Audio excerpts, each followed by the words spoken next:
Karen, I'm not clear. You like the plain dealer? You're a fan? I didn't say anything about the Little?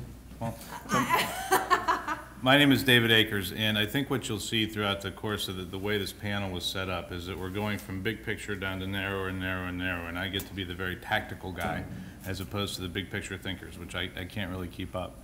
So one of the questions that was asked earlier by Karen is how many businesses are in the 16 counties, and we all know the answer is 180,000. So how many governments are in the 16 counties? Good news, I have very good news for all of you. It's not 180,000. It's smaller than that, that's good. But does anybody want to guess how many governments there are in the 16 county footprint? 300? I have 300 going into, can I get 350? We had 1,000 over here. What's your guess? 150? It's 500? It's about 850. Depending on which census report you look at, it's somewhere around the 850. Now, by governments, just to be clear, we're talking about not only municipalities, like most of you, so there's about 486 or so municipalities. There's more than 220 public K-12 school districts, which of course doesn't include the parochial, the private, the charter schools, but just the public K-12s. There are, see, 16 counties. That's pretty self-evident. In 16 counties, there are, in fact, that's true, 16 counties. and then the last is the special districts. So that would be the RTAs and the metro parks and the lake trans and so on of the region. So all told, there's a little bit less than 150 of those. So if you add it all together, you have over 850 governments. And as you heard Chris say, the consumption of GDP, or the spend, if you will, of those governments is more than $17 billion a year. And if you throw in higher education, like the Tri-Cs and the not Bowling Green, but the Tri-Cs and the Akrons and the Kent States, that adds to it. So at the end of the day, there's an awful lot of money, taxpayer dollars, being spent by local governments. And I want you to think for a second, because all of us are very good. I mean, it's natural, right, to think about it from our perspective. But I'd like you to consider from a supplier's perspective. If you're a company based here, one of the 180,000 companies based here in Northeast Ohio, and you have a product, or has anybody ever actually seen a widget? Because everybody always uses widgets as the example. I've never seen one, so if someone has seen one and give me a description of what a widget actually looks like, that would be helpful. But we'll use a widget maker. Let's say that you have a widget that you'd like to sell to those 850 governments across Northeast Ohio. How many bid processes do you have to go through? 850, I mean, we can do this together, right? 850. So how many contracts do you have to negotiate? 850. Thank you. And sign. And how many different contracts with different, slightly different terms and conditions? How? Thank you. Thank you. It's so good to have a helpful panel. So the point being that if you're a business, it's incredibly difficult to do business with you. It's awfully difficult to do business with you, which is why, Matt, I'll put you on the spot. If you don't know the answer, you don't have to say. But so we talk about competitive bidding process. And the whole idea of the competitive bidding process is to do what? Is to get competitive bids, which presumes that you're going to have more than one bidder, right? You can't be competitive if you only have one bidder. What percentage of the City of Cleveland's bids are responded to by only one bidder? Less than 20%. About 73% of your bids have one bid, if my recollection of a conversation with Jim Hardy is correct. So that would suggest, I think, if we were to step back and look at this from a broader perspective, that would suggest that the competitive bidding process in which this said widget maker has to go through 850 different bidding processes in order to be able to do business with the governments writ large of Northeast Ohio, that the competitive bidding process doesn't work because it's artificially expensive.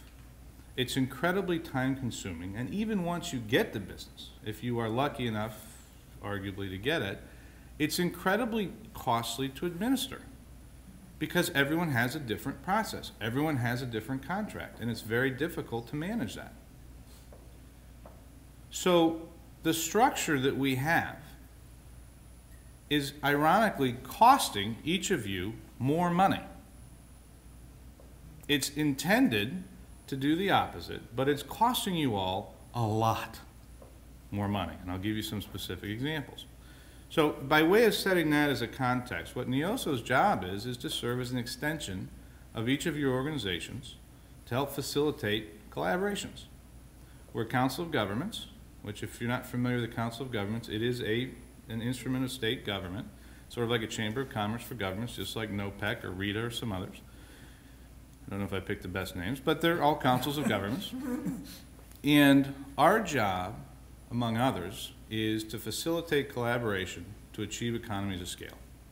Now that's consultant speak. In English, we do group purchasing programs. We source them, we manage them, we help grow the revenue. And so when we develop a group purchasing program, we do the work that your finance department or that your service department or whatever your building department does when they need to go out and source a contract. You got to go through the process of putting together specifications. You have to put together a bid package or an RFP package. You have to advertise it. Think about, by the way, $850 times $1,500 to run an ad in a Plain Dealer for 3 consecutive weeks to buy the same set of widgets. It's costing you money. So our job is to do all that work. Now we do it to create programs that meet your needs. And someone during the Q&A will certainly ask me about state bid and how are we different, and I'd be happy to address that. The state builds programs for the state, which if they work for you, great. We build programs for you. You're a customer, not an afterthought. Slight difference. So we develop these group purchasing programs. We go through the bidding process. Participating entities can be as involved or uninvolved as they choose. You want to have your folks in there rolling up their sleeves helping us develop the programs? Great.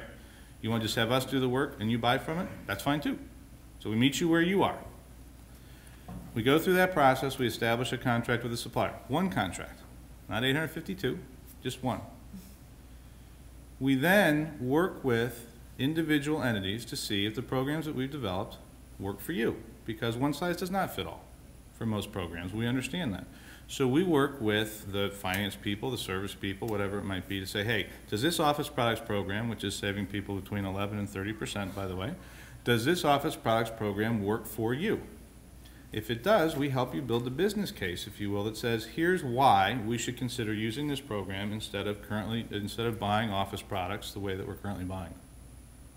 If it doesn't work for you, for whatever reason, you then have the information that says this program isn't a good fit, here's why we're not using it. The key here is providing enough information for each organization to make an informed decision. Maybe you have a local company in your community that's an office product supplier and you have a commitment to driving business locally. That's fine. They can compete for our contract. If they win it, great, they'll grow. If they don't win it, you can keep buying from them and you'll find out how much more it's costing you. But that's okay. There's nothing wrong with spending more locally if that's a strategic decision of importance to the community. But shouldn't you know how much more it costs so it's an informed strategic decision? That's part of what we do. That's the first part.